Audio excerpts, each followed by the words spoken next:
In Massachusetts, parents have options to legally and safely surrender their newborns. Since 2004, the Safe Haven Act of Massachusetts allows parents to legally surrender babies 7 days old or younger at hospitals, police stations, and fire stations without facing criminal prosecution.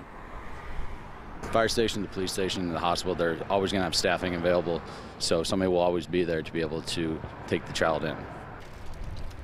When an infant is left at one of these sites, they're evaluated for signs of abuse or neglect, and the Department of Children and Family Services is immediately notified.